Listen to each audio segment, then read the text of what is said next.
Today, we're going to continue making this fantasy-style health meter. Let's go!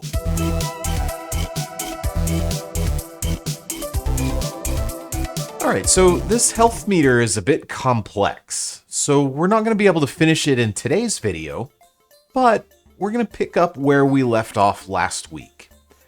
There's several different components that make up this effect, and today we're going to focus on making the glass sphere, including the specular highlight and the reflections around the edge. We'll finish this in the next few weeks. In this series of videos, we've been building a set of subgraph nodes that you can use to build user interface elements and other 2D effects. These are building blocks or shortcuts that make it faster to achieve the results you want. If you haven't been following along with the series so far, I've put a link in the description for each of these nodes, so you can find the one that you need and then quickly jump to the video where I show you how to make it. So if I add one of these in today's video, you'll know where to find it. Last week, we created this sphere gradient node that generates a sphere shape, including diffuse lighting, normals, depth, and a mask. And today we're going to use this data to create the glass sphere for our fantasy meter. We're going to start out in Unity today, and then we'll switch over to Unreal and make the same thing in that engine as well. Alright, so to start, we'll create a new subgraph. So I'll just right click and pick Create Shader Graph Subgraph. And we're going to call this subgraph Fantasy Meter. And then we'll just open it up and get started. So let's start out by adding a brand new parameter to our blackboard here. And this is just going to be our UV coordinates. And we'll open up our graph inspector and we'll check this Use Custom Binding box and label it UV0. And we do this on just about every node we make. So I'll bring in our UV coordinates and create a branch on input connection node. And this allows us to set default UV coordinates for if that input port is empty. So I'm just going to add a UV node and connect it right there to the not connected port. So if our port is empty, it's just going to use our default UVs.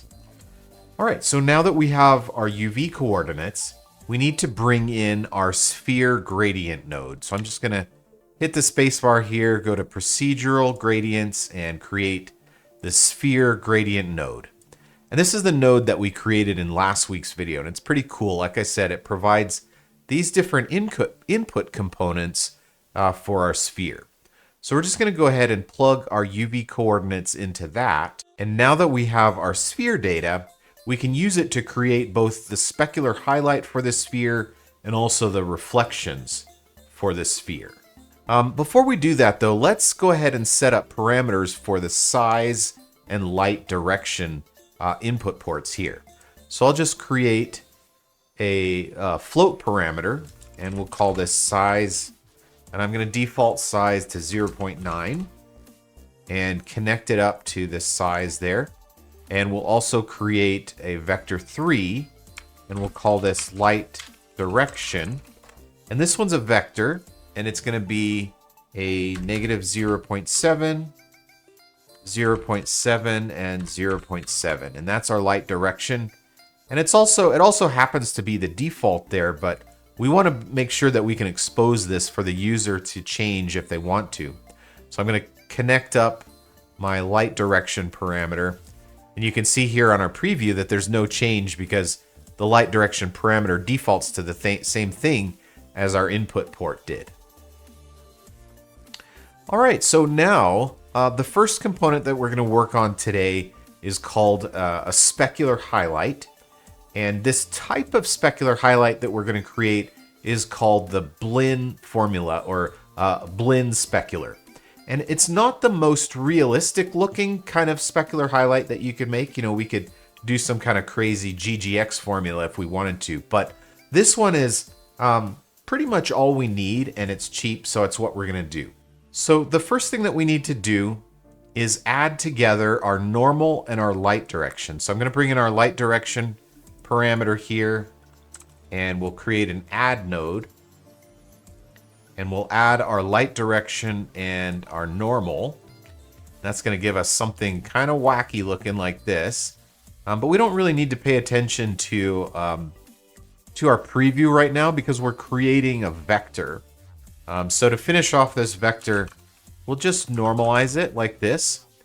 And so what we've done is by adding the light direction and the normal, we've created a new vector that's halfway in between those two. So if we look at the light direction and we look at the normal, there's this vector that's halfway in between. And because it's halfway in between, we call it the half angle. Now we can take our half angle and do a dot product between that vector and our surface normal. And now you can see we've got a shape that looks a little bit like diffuse lighting. The difference is with diffuse lighting, we're doing a dot product between the light and the normal. And this time we're doing a dot product between the half angle and the normal. And so what we have right here is a very, very large and very blurry specular highlight. So to take this specular highlight and make it into what we actually need it to be, the next step that we need to do is raise it to a power.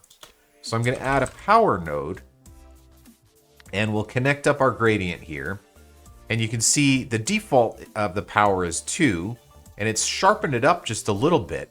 Now, in order for you to visualize what this node is doing, I'm going to add a slider, and we're going to blend between 1 and 1024. And I'm going to connect this up to the power. And you watch what happens when I slide this slider here. So as I increase the power, what we're seeing is the specular highlight becomes more and more and more sharp and focused. And so at a value of 1024, we've got a nice, tight, and sharp specular highlight that's good at approximating the reflection of the sun on our glass sphere. You can see that as I slide this down, it gets larger and larger, and maybe the specular is blurrier and less focused.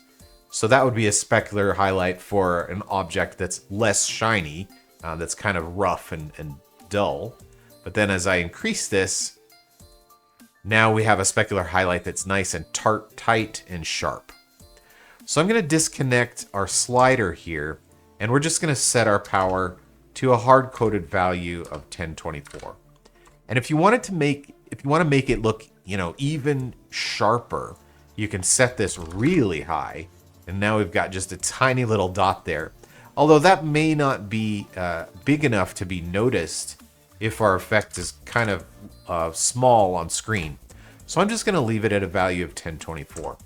And now we've got our nice specular highlight there. And we can just finish this off by adding a saturate node to make sure that we don't go outside the 0 to 1 range. All right, let's just kind of clean up our graph and minimize some of these nodes.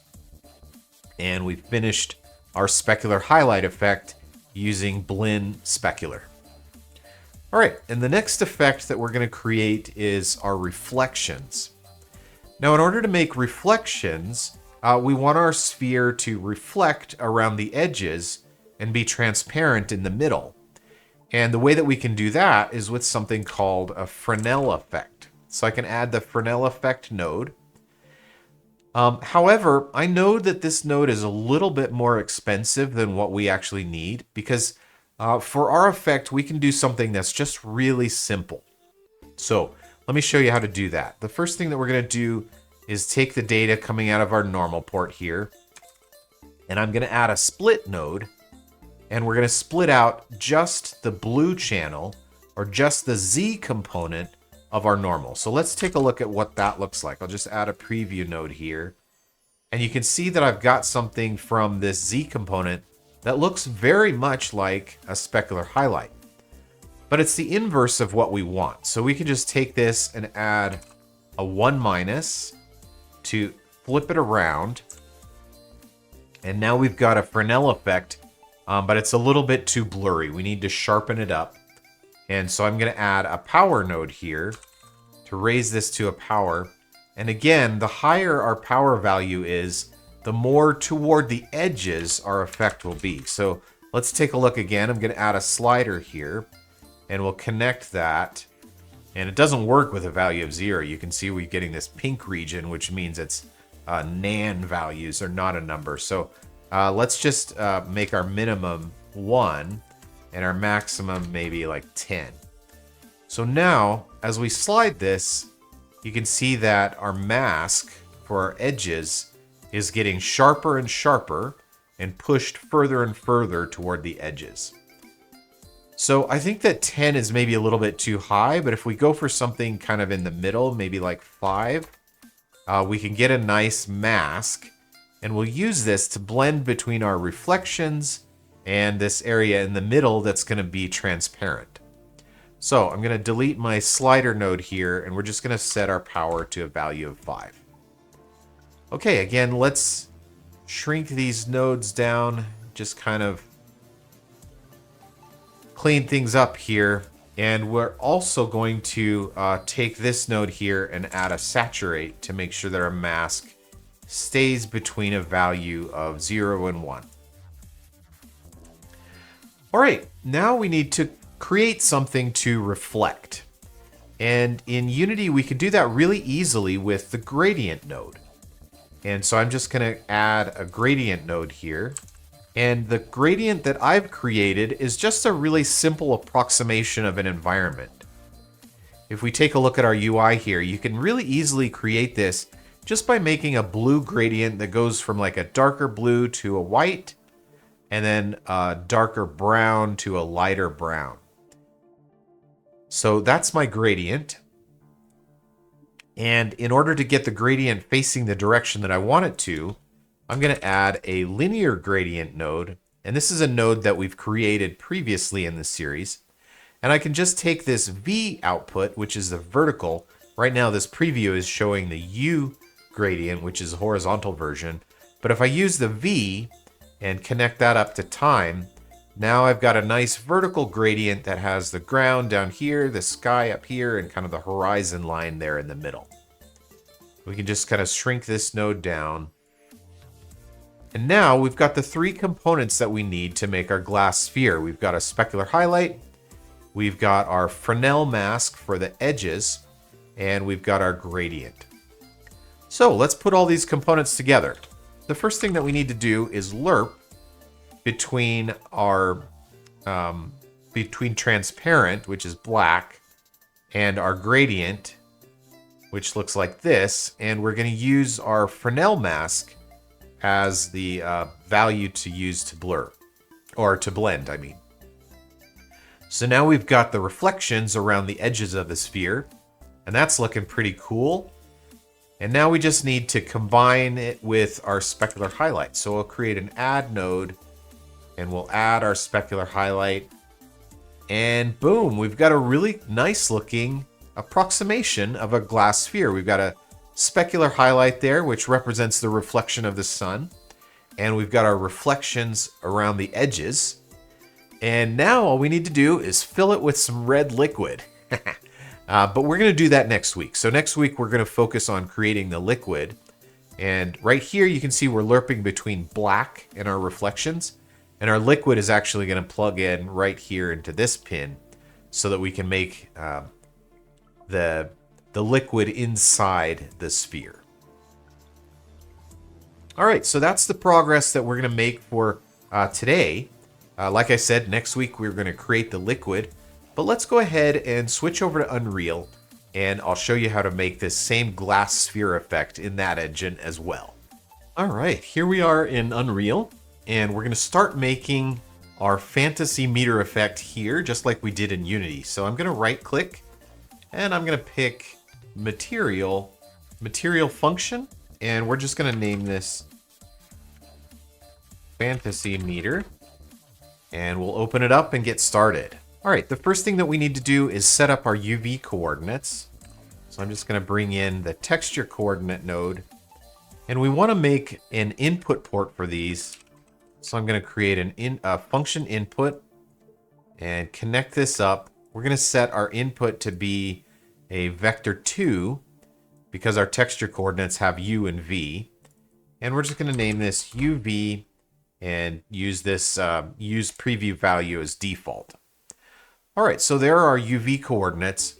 Now we need to bring in the sphere gradient node that we created last week. So we'll open up our menu here and come down to Procedural and Gradients. And there's our sphere gradient node. And we can just connect up our UVs there. So our sphere gradient node provides our normal, our depth, our mask, and our diffuse. And these are actually out of order from what I want.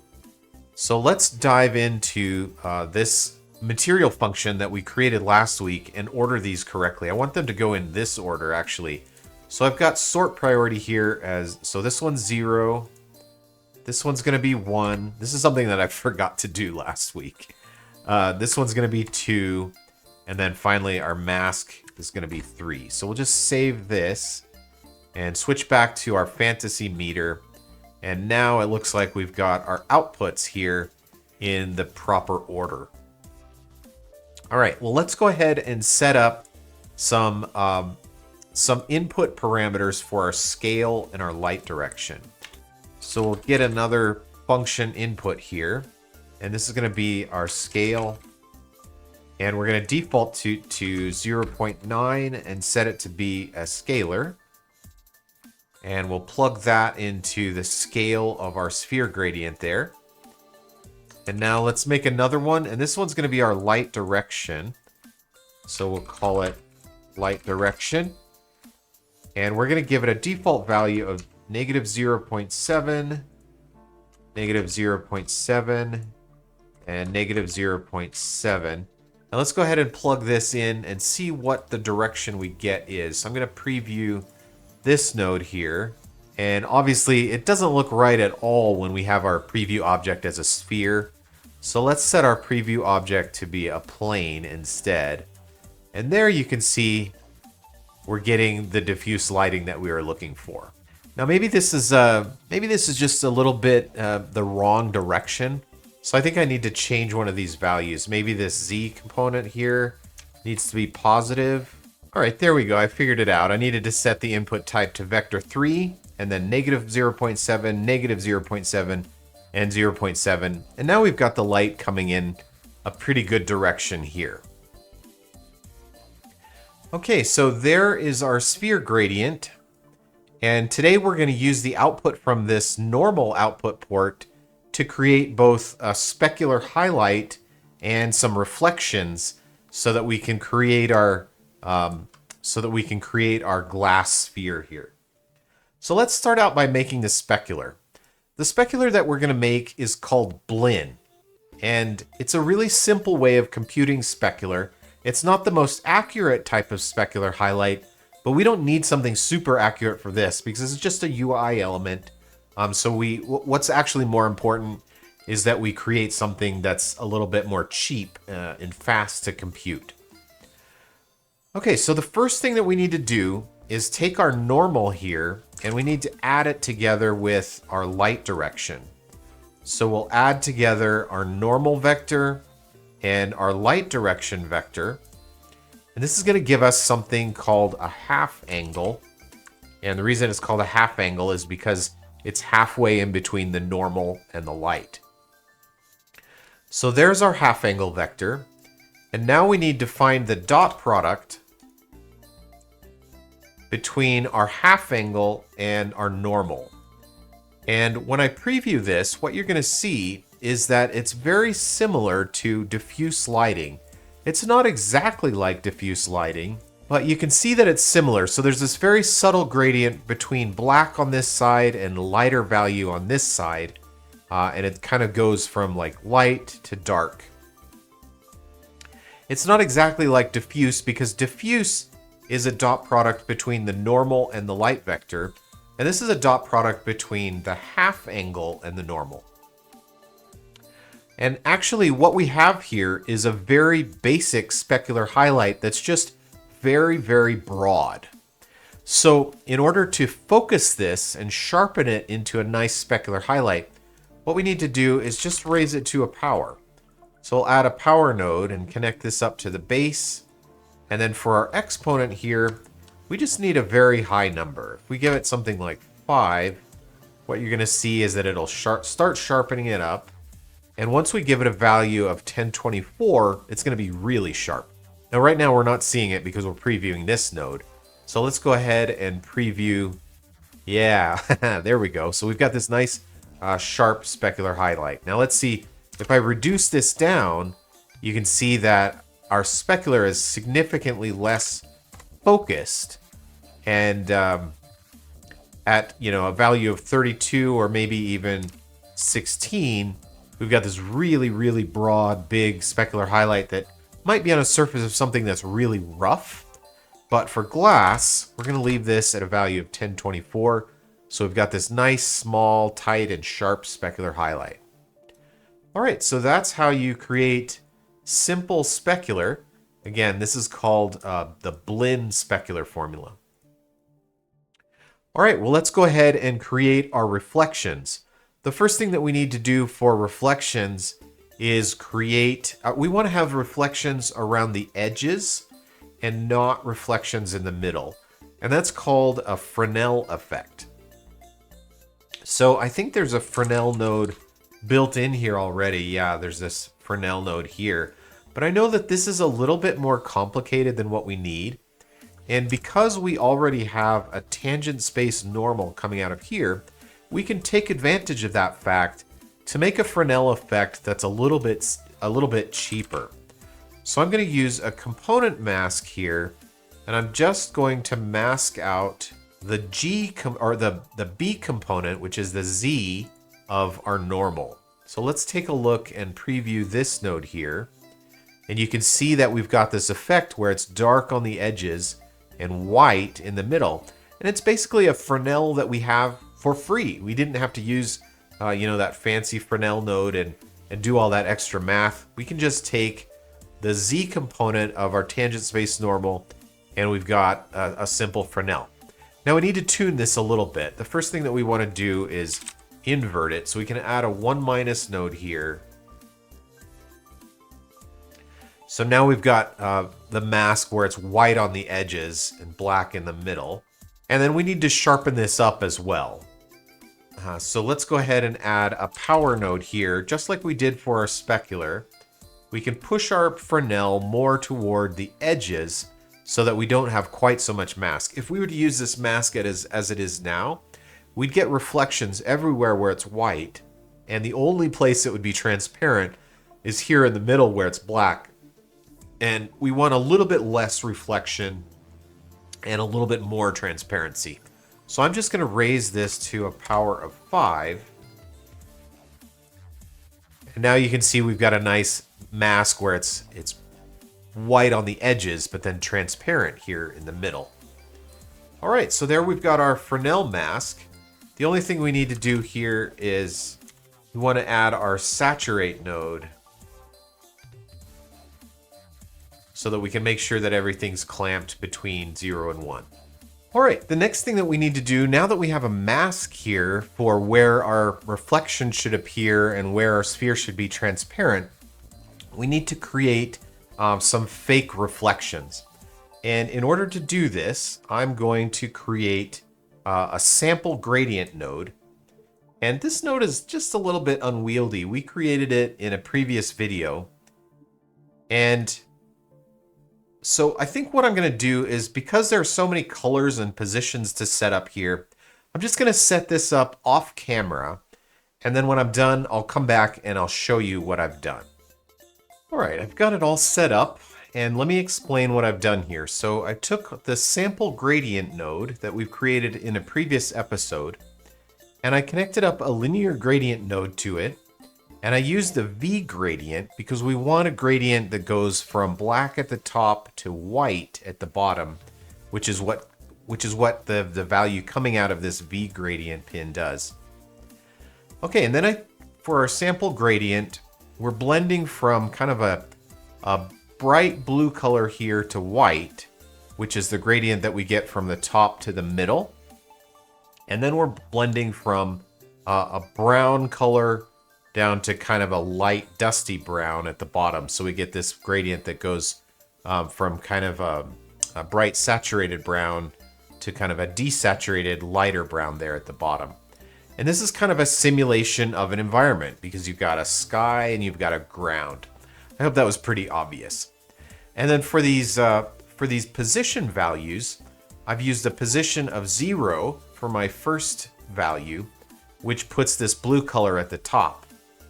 And then for this second white color, I've put it at 0.49, which puts it right there at halfway down. And then we start our brown at 0.5, and we end up at 0 with kind of our lighter dusty brown here down at the bottom.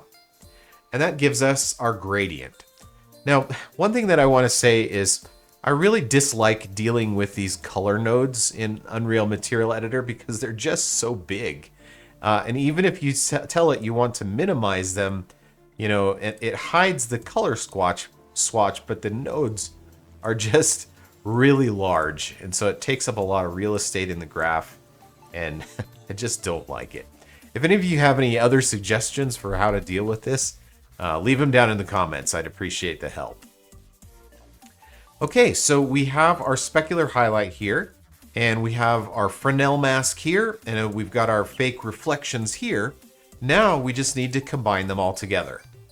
So in order to do that, let's create a linear interpolate node, and we're going to blend between a value of black and the value of our color gradient using our Fresnel mask here.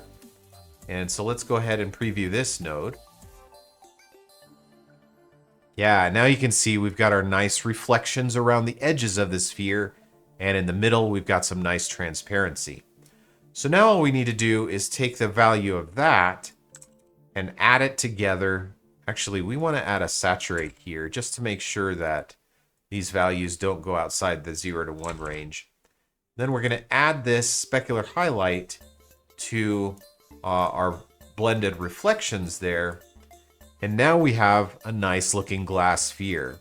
In fact, I'm going to change this to unlit here so that it looks a little bit better. The auto exposure kind of messes with the effect that I'm going for. All right, so you can see we've got our nice specular highlight here, and we've got our reflection around the edges, and we've got the makings of a really cool looking glass sphere. So next week, we're going to focus on the input to this pin here. Right now it's black. So what's inside the sphere is empty, but we're going to be creating the red liquid inside the sphere. And that's going to be really cool. So I hope you come back next week for that. So here you can see we've created our specular highlight, our Fresnel mask, our very large gradient here. And next week we're going to come down here at the bottom and create the liquid. So have a great week, everybody, and we'll see you next week.